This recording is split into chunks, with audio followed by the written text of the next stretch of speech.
اچھا، آج کے اس ہمارے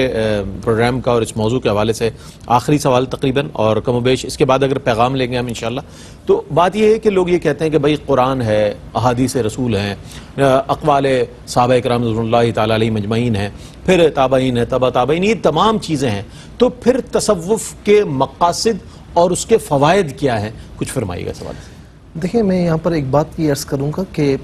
یہ خانقاہی نظام کو یہ کہے کہ حضور نبی کریم علیہ السلام کے زمانہ اقدس میں تو نہیں تھا، لیکن آقا علیہ السلام کے زمانہ اقدس میں اتنا تو ضرور تھا نا، صحابہ صفہ تھے اور آپ ان کی تربیت فرمایا کرتے تھے۔ تو خانقاہی نظام بھی یہی ہے کہ جہاں رفتہ رفتہ ضرورت پڑی تو وہاں خانقاہی نظام، اس کو یوں سمجھ لیں ایک اسکول ہے، اور وہاں پر آ کر جو سائلین ہیں تربیت پا رہے ہیں، کوئی ضرورت مند ہے اس کی حاجات کو، اس کی ضرورتوں کو پورا کیا جا رہا ہے۔ یہ ایک علیحدہ بات ہے کہ آج خانقاہی نظام کا وہ ہمیں نظر تو آتا ہے تسلسل، لیکن جو اصل مقاصد تھے وہ ہمیں کہیں پر خال خال نظر آتے ہیں، جہاں پر ہیں اللہ رب العالمین انہیں اور زیادہ اعمال کی توفیق نصیب فرمائے۔ اسی طریقے سے آپ یہ دیکھیں کہ بیعت کا جس طریقے سے وعدہ لینا، یہ تمام چیزیں پہلے نہیں تھیں۔ پہلے یہ تھا دل میں ارادہ کر لیا، بیعت ہو گئی۔ جنید بغدادی رحمۃ اللہ تعالیٰ علیہ کے دور سے یہ ہوا ہے۔ اب خود فرماتے ہیں کہ پہلے یہی تھا، لیکن اب لوگ اس وعدے پر عمل نہیں کرتے، تو اسی لیے اس بیعت پر عمل نہیں کرتے، تو اب ضرورت اس امر کی کہ ان سے وعدہ لیا جائے پھر بیعت لی جائے۔ جی جی جی، تو جہاں جہاں بربناء ضرورت انہیں محسوس ہوا تو پھر جو صوفیات تھے وہ اپنا نظام لے کر آئے۔ اچھا، بیعت سے تو میں اپنی اصلاح چاہوں گا، بیعت سے تو بیع سے یعنی کہ بیچ دینا، اپنے آپ کو سونپنا، ہاں اپنے آپ کو سونپنا۔ اور یہ بھی کہا جاتا ہے نا کہ بیعت پھر یہی ہے کہ محبوب کے ہاتھ اپنے آپ کو سونپ دیں، اب وہ جو چاہے کرے، اب وہ جو چاہے کرے۔ اچھا، جہاں پر ہم مقاصد کی بات کرتے ہیں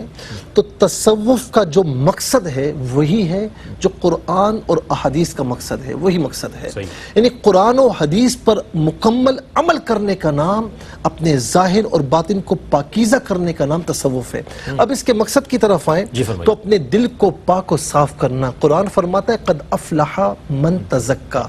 دوسرا مقصد نفس پر کنٹرول کرنا، ان النفس لامارۃ بالسوء، اسی نفس امارہ کو کنٹرول میں کرنا کہ وہ تمہیں گناہوں کی طرف نہ لے کر جائے۔ پھر فرمایا کہ اللہ تعالیٰ سے اپنے عمومی اور رسمی تعلق کو خصوصی اور حقیقی بنانا، یہ تصوف کا ایک بڑا مقصد ہے۔ پھر فرمایا کمزور تعلق کو مضبوط اور مربوط کرنا، یہ تصوف کا مقصد ہے۔ عقلی تعلق کو عشقی اور حبی میں بدل دینا، یہ تصوف کا مقصد ہے۔ اور فرمایا کہ یہ تمام چیزیں یعنی جو مقصد پا لیتا ہے نا، اب یہ تو مقاصد ہے، فوائد کیا ہے؟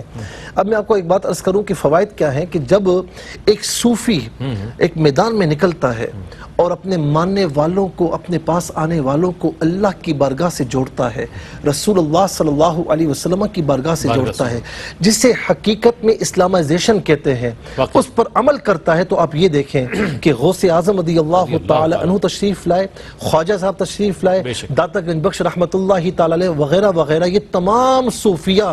انہوں نے اپنے اپنے ادوار میں جو کام کیا ہے وہ کام کوئی اور نہ کر سکتا تھا کوئی۔ بے شک، بہت اچھی بات، کیونکہ داتا گنج بخش علی اجویری رحمۃ اللہ علیہ 1000 سال، اللہ، جسے کہتے ہیں نا کہ جنگل میں منگل کا، خواجہ معین الدین چشتی اجمیری رحمۃ اللہ 850 سال، یعنی کہ کسی کو 8 دن بھی گزر جائیں لوگ نام بھول جاتے ہیں، لیکن یہ اللہ کے ولیوں کی شان دیکھیں، انہوں نے اللہ سے جوڑا لوگوں مخلوق کو، اور اللہ تعالیٰ نے ان کا نام بلند فرما دیا۔ کیا فرمائیے گا؟ تصوف موضوع ہے، ہم یہ سمجھتے ہیں کہ موضوع جو ہے علماء کا ہے، مشائخ کا ہے، اس کا میرا نہیں ہے اور کسی کا نہیں، دنیا دار کا نہیں، یعنی کہ جو بظاہر اتنا زیادہ انوالو نہیں ہے۔ کیا فرمائیے اس موضوع کی اہمیت کے حوالے سے، اور ARYQ TV نے جب اس کو شامل کیا ہے تو اس عصر حاضر میں اس کی اہمیت جی دیکھیے، بہت خوبصورت سوال ہے، اور جیسا کہ قبلہ مفتی صاحب نے اپنے تمہیدی کلمات میں بھی یہ بات ذکر فرمائی کہ بہت ساری اصطلاحات ایسی ہوتی ہیں کہ اس کے لیے مروجہ الفاظ اور استعمال ہوتے ہیں، جیسے کہ اب آپ تصوف کے ساتھ طریقت بھی تصوفی کا ایک آپ کو رنگ نظر آتا ہے، پھر یہی تصوف ہے جو آپ کو دوسرے لفظوں میں روحانیت کے اعتبار سے بھی نظر آتا ہے۔ میں آپ سے یہ سوال کرتا ہوں کہ ایک استاد جو جناب پورا دن قال اللہ قال الرسول کرے، جس کی زبان پر اللہ کے پاک کلام کی آیات، جس کی زبان پر حضور علیہ السلام کے فرامین کے علاوہ کوئی اور بات ہی نہ ہوتی ہو، اس سے زیادہ روحانیت کسے ملے گی؟ کسے ملے گی؟ آج اصل میں ہم نے جو ہے اپنے مختلف اسٹائل اختیار کر لیے جناب، جس کی ٹوپی میں 4 کناروں والے رنگ ہوں گے تو جناب تصوف کا ایک رنگ ہمیں یہ نظر آتا ہے، جو جناب پورا ایک ہفتہ نہایا نہیں ہے گویا کہ وہ تصوف کی جانب ہے۔ دیکھیں یہ جو معیارات ہم نے قائم کیے، نہ قرآن نے یہ معیار دیا نہ حدیث نے معیار دیا۔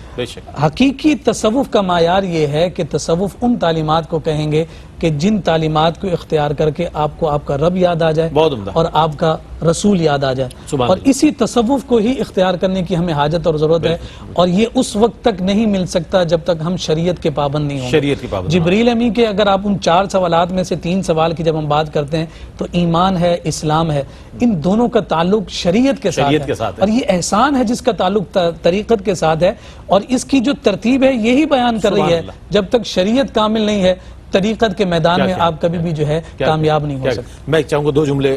پیغام کے طور پر انہی کی بات کو آگے بڑھاتے ہوئے بطور پیغام کہوں گا کہ شیخ ابو الحسن علیہ رحمہ کا جو قول میں نے پیش کیا کہ آج نام حقیقت نہیں ہے، پتہ نہیں کتنا عرصہ پہلے انہوں نے فرمایا تھا، تو آج بھی مجھے ایسا لگتا ہے کہ رسومات تو ہیں لیکن حقیقت کہیں نظر نہیں آتی۔ کہیں ایسا نہ ہو کہ مطلب ہم رفتہ رفتہ اصل چیز کو بھول جائیں اور رسومات کی طرف آ جائیں، اور بقول علامہ اقبال جنہوں نے کہا تھا کہ